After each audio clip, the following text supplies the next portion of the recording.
Natin kay Maine Mendoza ang maging Chika Minute Anchor. Nako, Mengay, wag mo masyadong galingan baka mawalan ako ng trabaho. Iba't ibang hamon ang kanyang na-conquer sa Eat Bulaga, pero ngayong gabi, may extra challenge na harapin ang phenomenal star na si Maine Mendoza. Or, well, I like to say, Mendoza. Ang Pagchichika Minute! Take it away, Maine. Ay, thank you, Ian. Ako, todo handa na rin ang Aldab Nation mula pa sa iba't ibang chapters para sa screening ng pelikula ni Alden Richards at ni Maine Mendoza. Ako pala yon. Na Imagine You and Me this Wednesday. Yan ang chika, ni Katatibayan. Excited at hindi na makapaghintay ang Aldab Nation sa nalalapit na showing ng inaasahang kilig movie of the year na Imagine You and Me. Kaya ang fans mula sa iba't ibang chapter, todo rin ang paghahanda upang ipadama kina Maine Mendoza at Alden Richards ang kanilang suporta. May mga nagpagawa na ng mugs, t-shirts, tarpaulin, and banners. Priceless din para sa fans ang magazine collection na may pirma pa ng Aldab. Ang nakakakilig na tagpo ng Yaya Dab at Alden sa kalisere ng Eat Bulaga. Sana mas lumevel up daw sa pelikulang Imagine You and Me. Inaasahan namin na, syempre, hindi lang kilig, puno rin ng aral yung movie nila. Dahil daw sa Aldab, feeling good vibes parati ang Aldab fan na si Nanay Teresa Pineda na 53 years old na. Naging inspirasyon din sa kanya ang Aldab upang manatiling masaya sa kabila ng hirap sa buhay. Pantanggal ng stress. Yung everyday ba na usually, di ba, minsan may marami kang problema. Pero ngayon pagka nanonood ka, parang ang saya-saya mo lang. Kahilingan ng fans ng Aldab, sana manatiling mapagkumbaba ang kanilang mga idolo sa kabila ng tagumpay na nakakamit nila. At sana raw patuloy na makapaghatid ng saya at inspirasyon pa sa mga kabataan. Yung aral na binibigay nila sa tulad ko as estudyante, yung paggalang sa nakakatanda, yung wag madaliin yung mga bagay-bagay, tapos yung priorities nandun pa din. Mapapanood na sa July 13 sa mga sinehan ang Imagine You and Me. Pero bago riyan, magkakaroon muna ng espesyal na premiere screening ang Aldab bukas.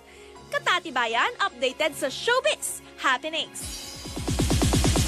Ayan, back to you, Iya. Ikaw na! Sabi ko sa'yo, wag mo masyadong galingan Patry lang. Isa lang, patry Pwede lang. nga ako mag-leave. Ay, wag. Ikaw pa rin. Ikaw kasi Maraming salamat, Maine. Ayan, mga kapuso, simula ngayong gabi dito sa 24 Oras, dadalhin namin kayo sa mahiwagang mundo ng Encantadia. Mas makikilala nyo rin ang mga minahal at mas mamahalin pang mga character ng Encantadia. First dyan, ang sangreng kayang pagalawin ang lupa at kontrolin ang mga halaman. Kayang makipag-usap sa mga hayop at humilom ng sugat. Ang tagapangalaga ng brilyante ng lupa at bunso sa mga sangre ng Lereo, siya si Sangre Danaya. May taglay na kakaibang lakas kumpara sa mga kapatid, tuso at magaling sa larangan ng pakikidigma at tapat sa kanyang panunungkulan at pagpapatupad ng batas sa kaharian ng Lereo. At kung hindi sila mga nakasangre mode, ang apat na kapusong sinang Glyza De Castro, Kylie Padilla, Gabby Garcia at Sanya Lopez, todo bonding at kulitan din off-cam. Yan ang chika ni Larson Tiago. Larawan ng matatapang na babae ang apat na sangre ng telefantasyang Encantadia na sina Perena na ginagampanan ni Glyza De Castro, Danaya na binibigyang buhay ni Sanya Lopez, Alena sa pagganap ni Gabby Garcia at Amihan na ginagampanan ni Kylie Padilla. Sa pagkakataong ito, nakipagkwentuhan tungkol sa magagaang topic ang apat na sangre. Kumusta ba silang apat kapag nasa set? Minsan tulog, minsan kain. Puro kain actually. Masaya kasi lahat close. Sobrang close namin, napapagalitan kami sa set. Kasi Masyado kaming maingay. Sino naman sa kanila ang adik sa sapatos? For me, ako si Gab. opo, mahilig ako sa shoes talaga, as in, sa heels. Pagdating sa make-up, iisang itinuro ng tatlong sangre. Kylie!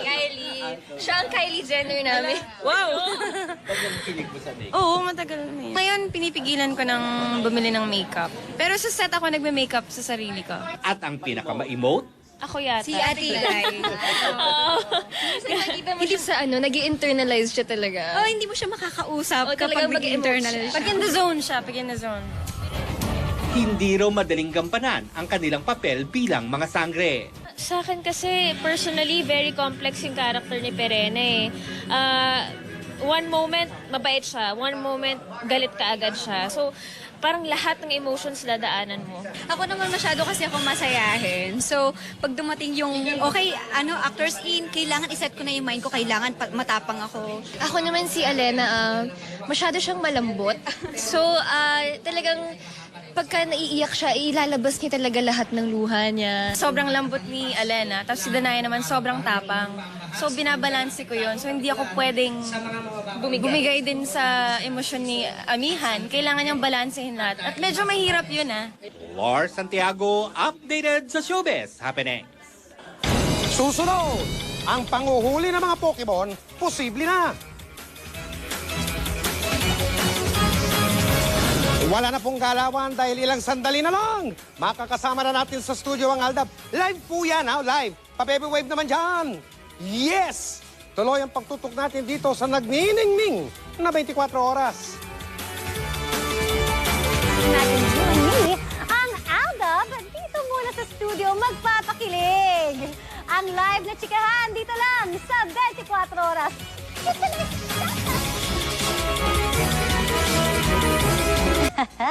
Makakachika natin live ang mga bida, ang phenomenal love team, Alden Richards at Maine Mendoza! Ito na.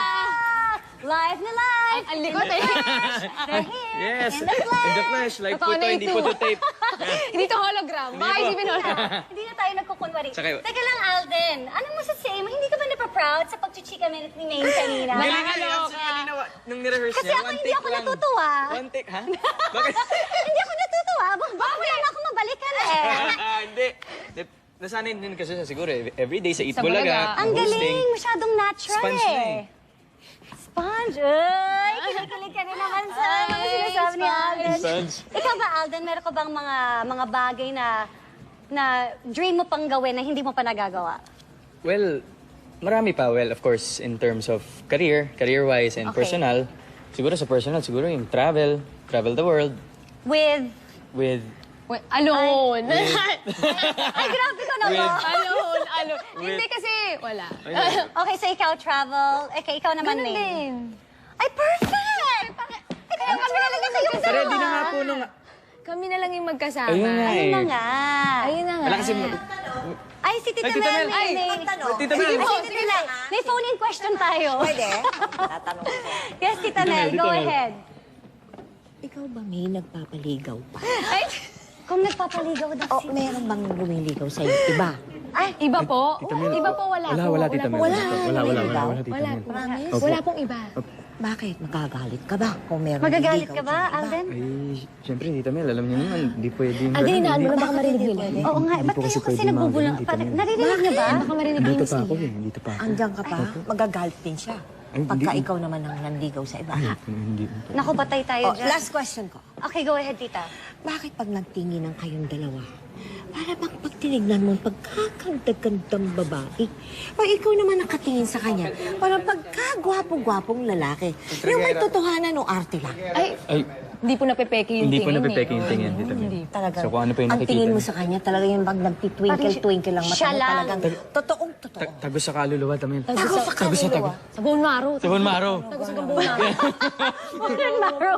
Kung imagine you and me, no? Yes, Yan Tita talaga Mel. ang pangalan ng Oo. buhay niyo, no? Imagine you and Imagine you Yes and me. po. At ito na nga, Tita, sa Wednesday na nga ipapalabas sa mga sinehan. Dalawa. Tulog na yan. Ay, si Sir Mike. Ayan na, pati si Sir Mike. yan na, Mag-intriga baka- din yan. Magaling yan. Ay, mga tanong nitong si Carmela, Bakit? mga totoo ba? Yun na lang ang confusing. Gusto natin malaman lahat. Teka lang, ano ba yung nafe-feel nyo? Kasi nga, magpe-premiere na eh, yung pelikula nyo. Yes, excited na po kami Sobrang bukas. excited. Super excited. Excited na po bukas and we can't wait to watch the movies ourselves and we can't wait for them to watch it also. Okay, so please invite everyone to watch bago tayo abutin ng saksi. Sa lahat ng nanonood po ng 24 oras ngayon, iniimbitahan po namin kayo ni Ade na manood ng Imagine You and Me sa July 30 na po yung dalawang Tulog na lang! Ayan. Salamat, Alden and Thank you so much po, 24 oras. Thank you. Ayan, abangan talaga namin ang pagpapakilig niyong dalawa bilang si Andrew at Gara sa Imagine You and Me. That is it for our Monday Night Chikahan. Sobrang bongga naman yung chikahan natin ngayong linggo na to. I'm Ia Valania and Miss Mel, Sir Mike. Salamat, Ian. Naku, mag-ingat ka. Ang galing ni Mena. Ay! Balita ang tinutukan sa nakalipas na 24 oras. Hindi ako papayag. Don't worry. Salamat sa inyong patuloy na pagtitiwala. Mula sa tahanan ng katotohanan, ako po si Mel Kiang. Ako po si Michael Riquez, kasama namin si Ia Villania at ang Aldab. Ito ang GMA, walang kinikilingan, walang pinoprotektahan. Walang kasinungalingan. Hoy, hoy, hoy, hoy, hoy. Totoo Hoy, lamang. hoy, hoy, hoy, ano yan? Hoy, hoy, hoy, hoy. Nagseselos ako. At tayong ginatutulog ang balita, nakatutok kami 24 oras. O, ba?